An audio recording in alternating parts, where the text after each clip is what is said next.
pjnet.tv, 9 p.m. on the East Coast. It is the 16th day of March, 2022 as we get started, and we have a first-time guest standing by in our green room. What a joy. What a privilege. And we have our bumper running. We are streaming, and our chat room is waiting. So we will count it down to Studio 37 Alpha starting now.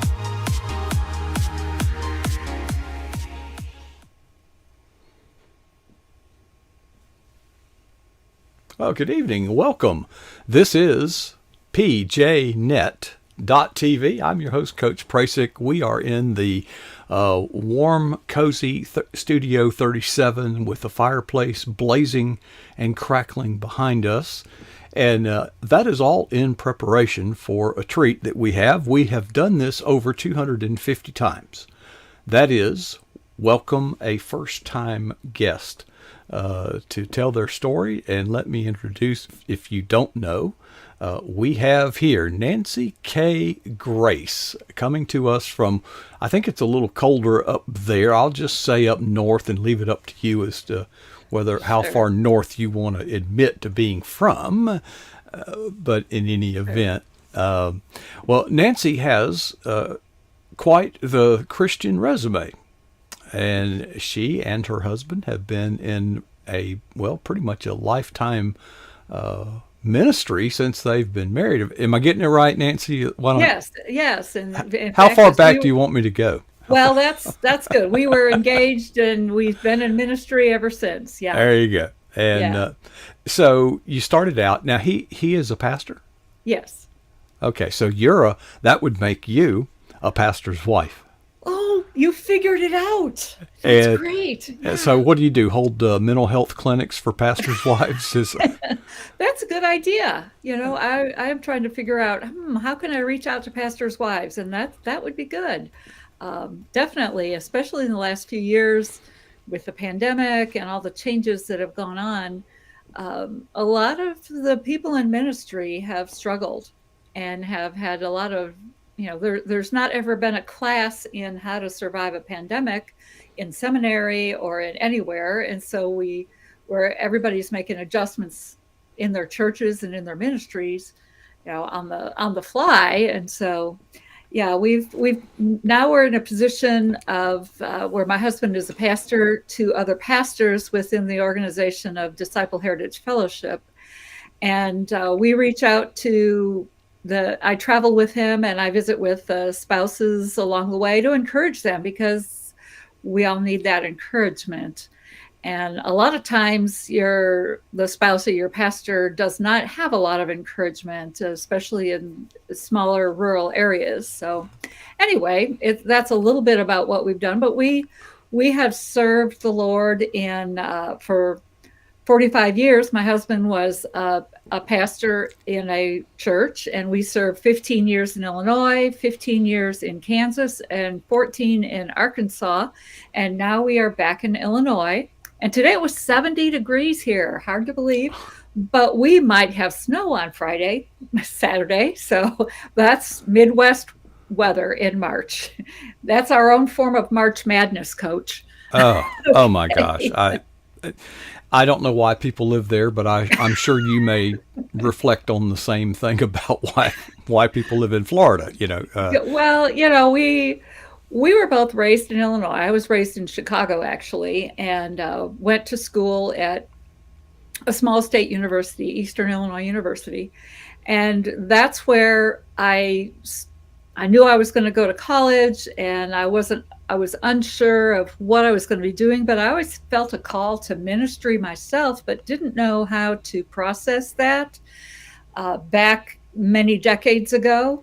And so I just, was studying family services, which has served me well in understanding different aspects of the lifespan and child development and anyway, all of that.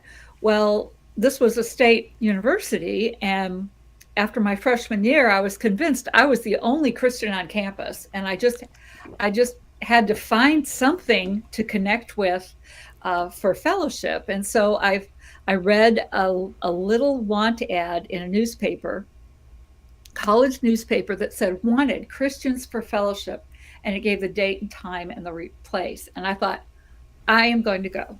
Mm. Okay.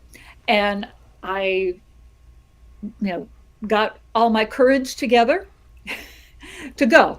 And I walked across campus that night, and I stood by the door of the campus house where the Bible study was held at. And I thought, I don't know if I can go in. Should I go in? Should I, and finally it was like God's just kind of pushed me, to open the door and go in. Well, I went in, and the group was singing. Okay, I'll date myself. It was in the 70s. And so it was, think of those kinds of Christian songs that were just kind of popping onto the scene. A lot of new Christian music, Yeah. for the time. Kumbaya. Yeah. Yeah, well, we were a little bit, we had, pass it on. Oh yeah, I still play that. Yeah. Yeah. Anyway, they were singing, and there were two people leading worship, playing their guitars. And I tried to sneak in the back and not be noticed. Well, yeah, because I'm basically an introvert, and this is a bold thing for me to go by myself across campus and go to this place. But I was going to find other Christians. Well, so I'm sitting there, I'm getting acclimated, gathering my stuff together and sitting there. And then I looked up, and of the two guitar players, one slugged the other on the shoulder. And the one that was slugged on the shoulder kind of looked surprised. And he said, "What are you doing? Why are you hitting me? What are you doing here? What are you doing?" Right? And his friend said, "We quit singing. When are you going to quit playing?" Well, yeah, that was the president of the fellowship, who later had to introduce himself to me because, he said he was lost in worship, but he was actually, like staring me down, just kind of was stargazing anyway, looking at me, and I was trying not to be noticed. And so anyway, that was our inauspicious beginning. And he did greet me afterwards, and well, what's your name? And we talked, and can I give you a ride home, and can I ask you back next week? And so our relationship started. And Rick and I then started dating, and we later got married. So we've always been in ministry together. We started out in youth ministry, and that's where we really cut our teeth. We didn't know what we were doing. Not that we really know now, but we do have a little bit more wisdom, I think, under our belts. But we have served in different positions, and I've served alongside him. So when I say we have developed a partnership ministry that I will serve alongside him and help him and use. He allows me my gifts and talents to be used.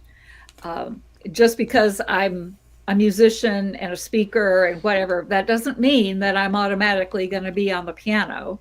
But if the Lord leads, then I will help out. But I don't expect, that kind of position, or whatever you want to call it, that obligation. I've always tried to just follow what the Lord has led me to do in a particular ministry setting.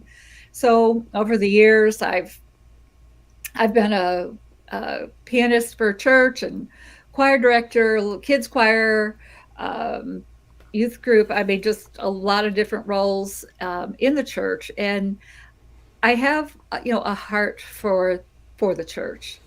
And we know the problems. We've lived through the problems that are in the churches, but yet that's the body of Christ. And that's where we fellowship with each other. And that's what I was hungry for when I was that college sophomore, and I wanted to go and find that Christian fellowship. So anyway, we've got married, and we have two children. Our son is an engineer in Fort Worth, and he has four children. And our daughter is a mental health therapist in Arkansas, and she has two children.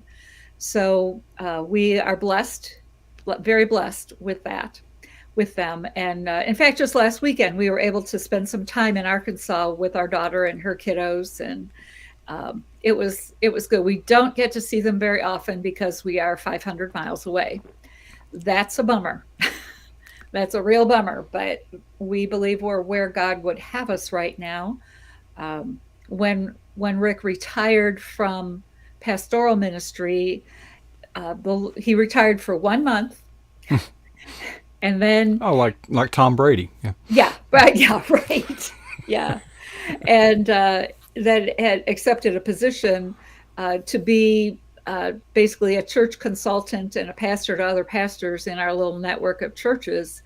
And so it has grown in the 2.5 years that he's been in that position. And I travel with him and to be an encourager. I just Mhm. really want to be an encourager to those who are in the trenches, who are those who are week after week after week sharing the word, sharing the good news, and yet it gets discouraging when you don't see anything change or happen. Mhm. But yet God is sovereign and God is faithful to to honor those seeds that are being planted. So um, anyway, that's a little bit about our life together.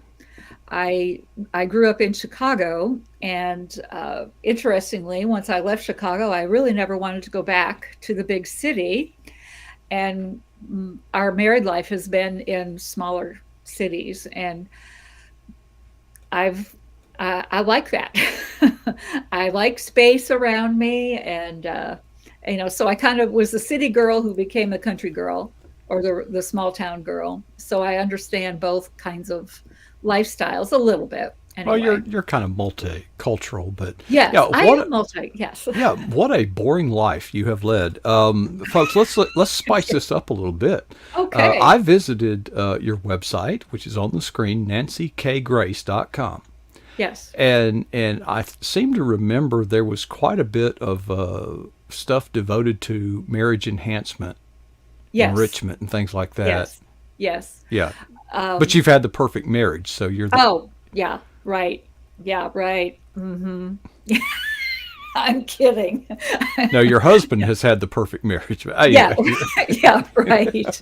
Right.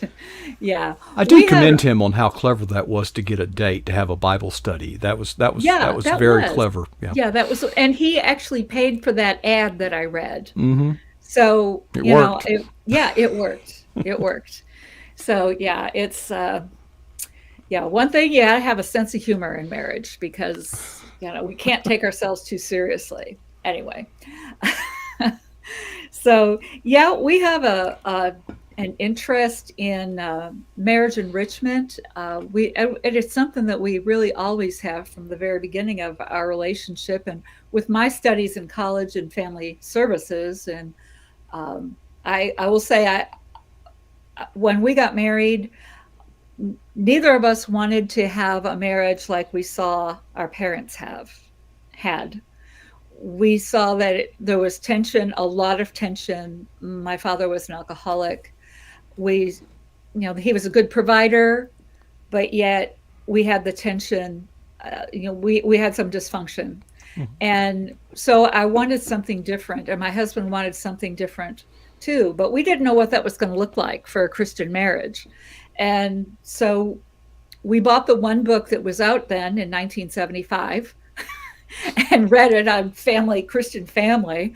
Maybe there were two. Anyway, there weren't that many. And we just thought, well, it just, it was interesting, but it didn't quite fit us and our personalities. And so really throughout our, this summer will be 47 years of being married, that we've been able to develop and kind of, we look back at that early marriage and how it was foundational, learning to trust God in the simple things, so that as our lives grew and changed, we could trust God on the bigger things.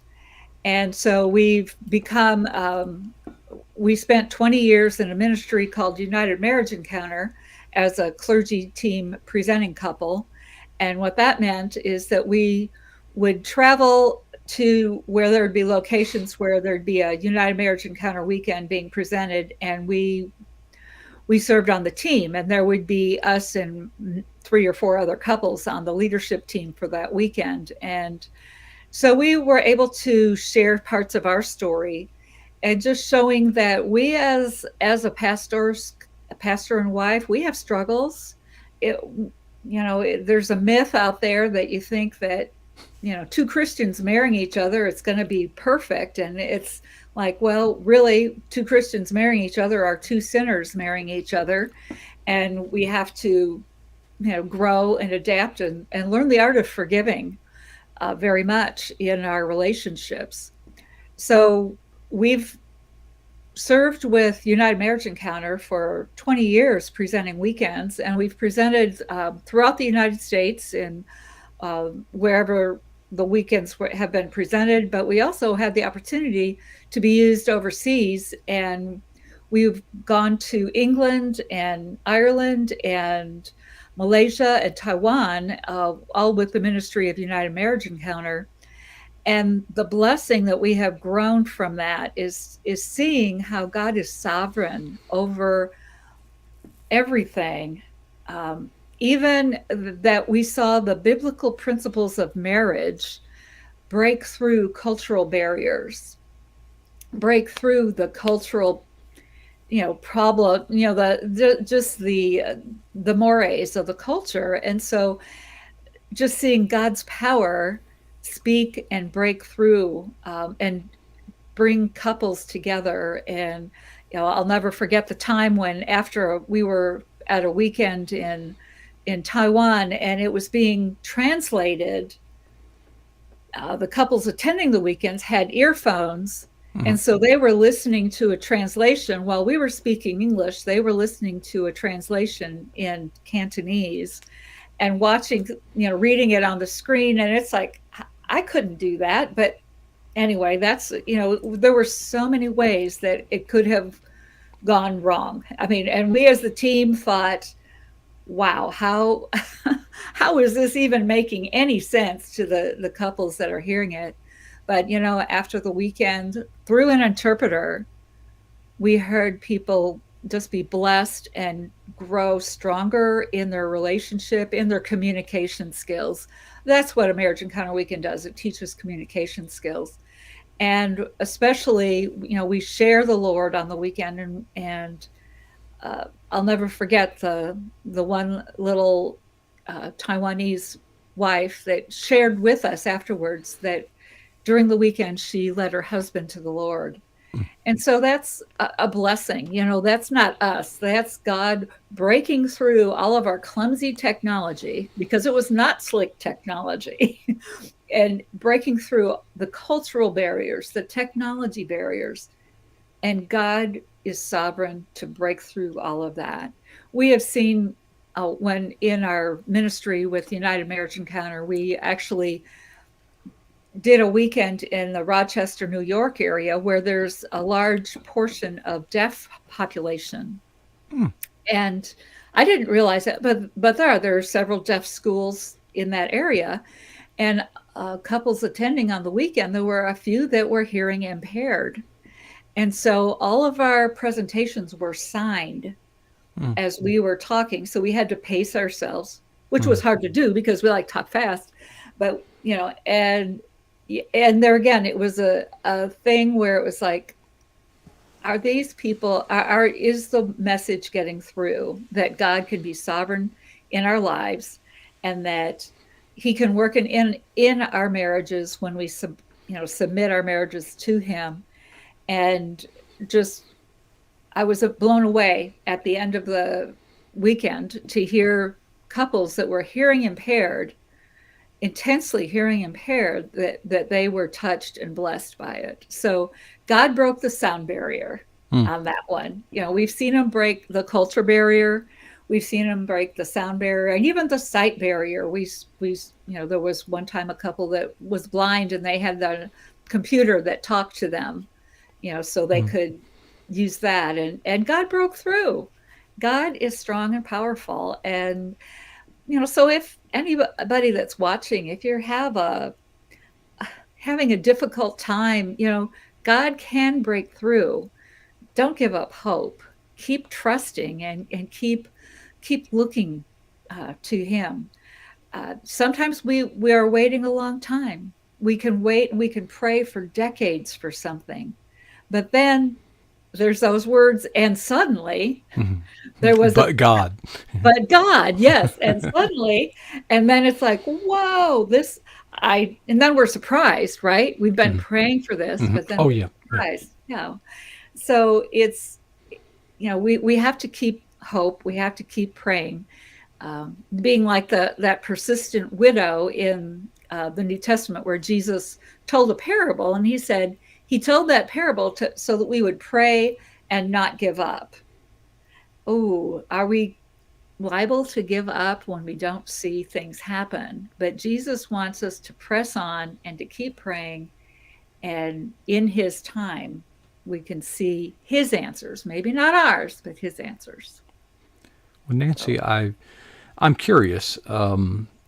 Marriage is one of those topics that I have a report that would rather give a better report, but Christians mhm. are suffering from the same Yes, rate of divorce as the general population. yes, It sounds like you've been in this for quite a while, yes. and I am certain that God has not changed His mind on marriage about or any other topic. But yet the culture is changing. So help me get a grasp of how things were back in the 70s as you taught versus Okay, how they are now. How has the okay. presentation changed? How Well, has the culture, how has the reception changed? How have the needs that yeah, you're trying to address yeah. changed? Well, the needs are still the same. Um, People still, first of all, need the Lord to be able to heal them. The Lord heals us and strengthens us. And then when we come, in a marriage relationship, when we join together as husband and wife, and the two shall become one, and it's like, okay, boom, there we are. And it's like, well, it takes some growth. It takes growth of those two pathways coming together to be able to become one. And that becoming one takes many dimensions. And we teach about communication dimensions. We talk about recreational. We like to play. I found out that one of the things that men like to do, and you'll appreciate this, that men like to play. Yeah. Yeah. Well, blow Okay. things up and go fast. Yeah. Exactly. Mm-hmm. Exactly. Um, so I, had to learn to play more, and I was glad when we had a son that he could throw a football to, and Mm-hmm. not me. I'm not good at that one. But whether it is, I mean, whether it's playing cards, playing something simple, Yeah. just to relax and enjoy I just go playing to a together. NASCAR race, something fun. Yeah, Yeah, right. right. And I'm then sure and you would then have loved that yeah, right. Maybe once. as I much I as he have would. been Yeah. I have been fly fishing with my husband. Ah, well, that's He kind of an wanted art. That's Yes, he wanted to go, and I said, "Okay." I could always take a book and read. Well, we went. He hired a guide, and this was in Central Arkansas, and going fly fishing on the Little Red River, which is a big trout hmm area. And when we went, it was in November, which in Arkansas, November can be pretty mild, oh but yeah, it can be. It really can be in Arkansas. It's mid South, so there's, the Gulf air comes up. Well, we went. It was 50 degrees, but then the next day, something called the polar vortex came mm. through, and it, had extremely cold winds. We went out on this river on a boat, and it was cold. And by the time we got onto the river, it was 40 degrees. By the time we got out of there at the end of the day, it was in the mid 30s. Hmm. And so I was frozen. I was cold, and but yet I did want to go. And he caught, he would say it's absolutely worth it because he caught the biggest rainbow trout in his life at that. And I actually caught a pretty big one too. But I said I did it. I tried it, Hmm. and next time find a guy to go with you, All right. But So girls, what would you like your husband to go join you on to have fun?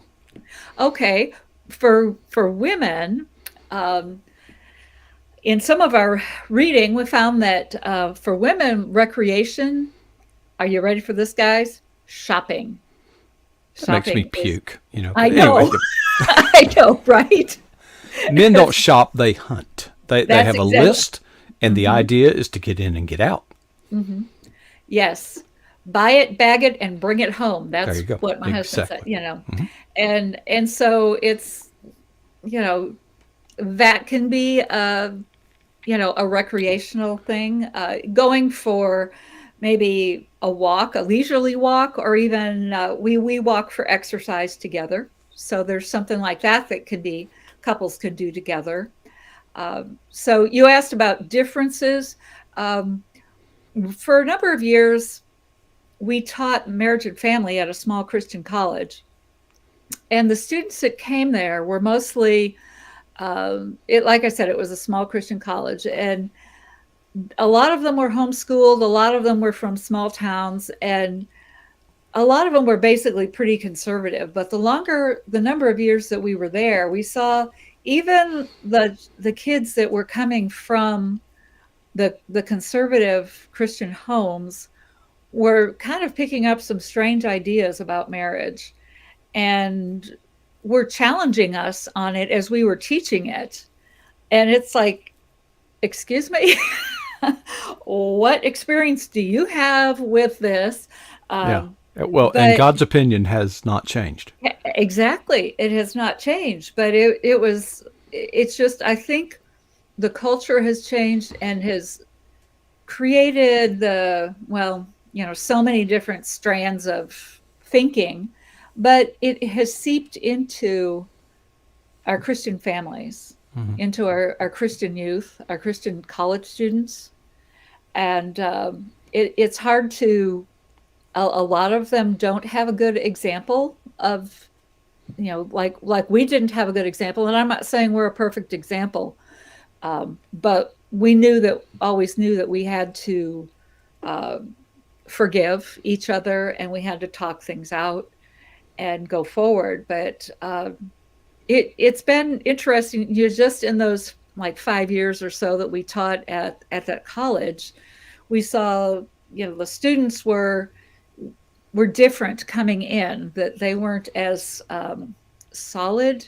Maybe they could talk like they were solid, but really it wasn't so much. And I know that sounds Well, harsh, but it's just the reality. as a sociology major from Mm. the People's Republic of Florida State University, Aha. we studied a lot about marriage and family, Uh-huh. and there are some interesting observations that were made from a secular, even pagan point of view that I think we as Christians could learn from. Hmm. The divorce rate historically has not been anything near what we're dealing with today, Yes. Yes. regardless of the culture. I mean, that's not just an American thing. Hmm. But I think young people today are afraid to get married because their parents were divorced and they don't want Yeah. to fail. So what they do is cohabitate. Yeah.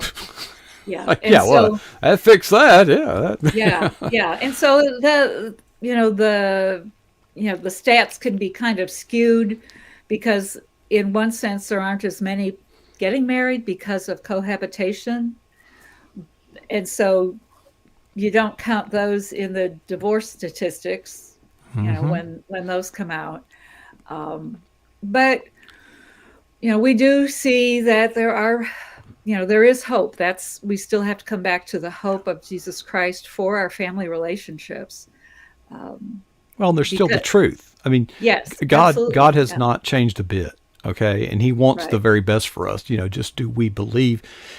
One of the thing from a pagan, all of my professors were extremely liberal, Uh-huh. uh, as was I at the time, and they would point out that the divorce rate should not be alarming because most people that get divorced later get remarried. So it's not the institution of marriage that's being rejected; Mm. it's the partner. Doesn't that sound Yeah. so good? Doesn't that sound Mhm. good, Nancy? Yeah. What Yeah. sewage from hell? Yeah, it Okay. is. It is. It's- Exactly. I like that phrase. Yeah, it is. It is. And so it's there's just a lot of confusion about it, and that the enemy is really stirring up a lot of confusion in people's minds, and we don't have to look very far to see that on the news. Well, and But I encourage, as you were talking about recreation, and yeah, I'm not the best at this, but some of the things that came to mind are do activities that together. For example, say you have a yeah, dog, right? Take the dog out and yeah. share responsibility for holding the leash, and all that, Mhm. or Yeah. cook a meal Oh, yeah. together. Yeah. This requires teamwork. This requires Mhm. cooperation. This requires Yeah. communication. These are the building blocks, quite frankly, folks, of any relationship. Mhm. Okay, but Yeah. especially a marriage relationship.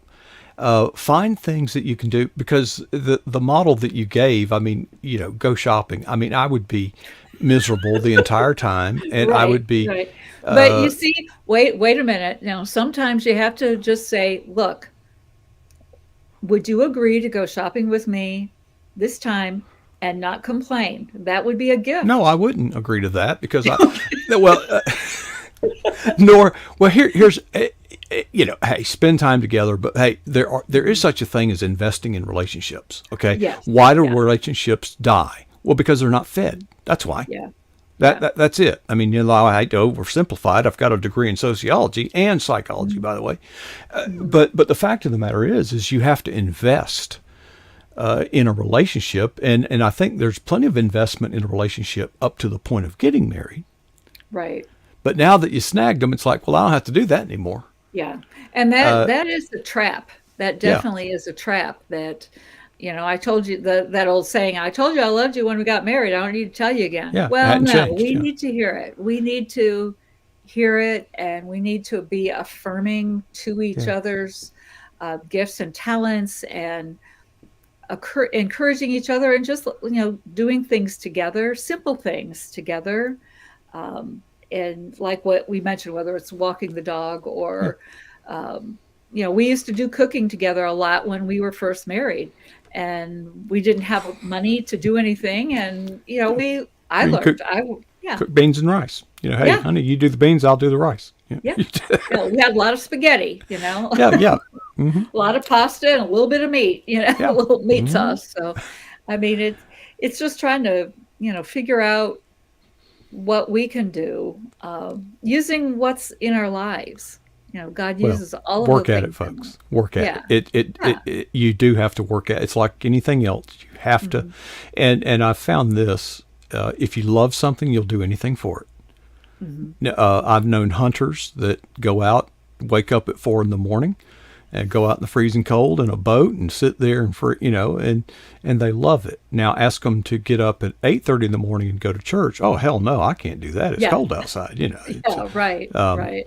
I just Yeah, looked at the clock and realized we've been having a great time talking. yeah, Before we left, I did want to remind everybody that Grace is not only a pastor's wife partnering with her husband in ministry and has been around the world doing so, but mhm, she has written many books, actually. And one of them, her most recent, is Grace Impact.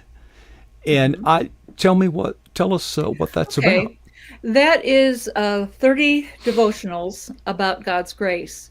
And briefly, when I looked at it, and since Grace is my last name, and I thought, okay, God, I'm going to study this. And I really saw how God's grace impacts our lives. Okay. First of all, because God shows himself to us. He No other religious system does God reveal himself like in Christianity. And so we see that God reveals himself to us. And he says in Isaiah 57 that I live in a high and lofty place, but also with those who are lowly and contrite in spirit. So he reaches out to us, and he reaches out to us through Emmanuel, through the birth of Jesus. And that was the impact of grace, of God becoming one of us, the incarnation, and then showing us how to live. So the first part of the grace impact is God revealing himself to us, and especially through Jesus Christ. And then the next part is when we have the personal impact of that in our lives, joining with God, where his holiness demands a response from us. What are we going to do? Are we going to turn toward it? Or are we going to turn away from it? Yes, we're sinners, but he draws us to him. My conversion verse, if you would, is 2 Corinthians 5:17, which says, therefore, if anyone is in Christ, you are a new creation. The old has passed away and the new has come. And what made that difference for me, my personal grace impact from that verse, was that I did not have to stay with low self-esteem. I did not have to consider that I was worthless, that I was inadequate. I was comparing myself. But when I came to Christ, I realized I'm a new creation in him, and I can grow in him every day. I'm becoming that new creation. So then that's the personal grace impact. And then I grow with that, with God's grace, because he says, but grow in the grace and knowledge of our Lord and Savior, Jesus Christ. So we study and we grow. And that leads to the next part of it, which is serving. So we receive the gift of grace, but we also then share the gift of grace with a grace-starved world. We're to be that channel of grace, to be God's hands and feet right where we're at. We don't have to go on mission trips far and wide, but we can go even across the street and help our neighbor and take them a meal, or just smile at them, smile at the clerk in the store. I mean, those little things can be ways of showing God's grace. They're kindness, yes, but that's a fruit of the Spirit: love, joy, peace, patience, goodness, faithfulness, kindness. So we're showing that and being that vessel of showing grace to the world. And that's God's plan, is we are his plan, that the church, we who believe in Jesus Christ, are the ones to share the hope, to share the good news with this hurt world. Excellent. Well, Nancy, we've gone around the world. Yes. And we've solved all the problems. Actually, we have not solved any of them. God has everything solved. It's just a matter of our compliance. That's all. It's really that simple. Yes. But Nancy, thanks for sharing, and say hello to your husband. And I'll have to take good advice from him. If you want to, go on a date, run an ad, call it a Bible study, and maybe a female will show up. You need, and look what could happen. It's genius. But okay, and I just want to mention, I do have a newsletter that's called Grace Notes that I send out, and if you go to my website, you can sign up for it. I'll put that on the screen. Okay. Mary, I didn't. You're still. Hang on. I'll get you. I didn't mean to erase you. I really didn't. I'm back. Okay. You're back. So it's called Grace Notes, and I have a blog on my website, and I send out this newsletter. So you would, by signing up for it, you would get notification. You would get the newsletter, and you can get a free download of a book about having peace in the chaos. So anyway, just a little bit there. Just want to share hope and share God's grace with you. I've been there, and it is rich. And Nancy, thanks for sharing with us tonight. What a tremendous ministry you, as well as your husband, have had. Thank you for having me. I appreciate it. Thank you so much. Glad to do it, Nancy. Nancy K. Grace here on pjnet.tv. Hey, that will wrap it up. Now, tomorrow night, there's a little something special going on. Okay, Catherine Pacehour, it's her turn tomorrow night. And you can go to pjnet.tv and hit schedule, and it'll show you who's on the schedule, okay? But there is a little surprise coming tomorrow night, and I know that you will want to take that in. Now, until then, I have an assignment, some homework for you. It's for myself. It's something that is a part of my life, and it has benefited me tremendously, and I want to share it with you. It's the form of 2 questions. The first question is this: what is the boldest thing that you've ever done for Jesus Christ? The second question is, how long ago was that? The challenge is to never be satisfied with either answer.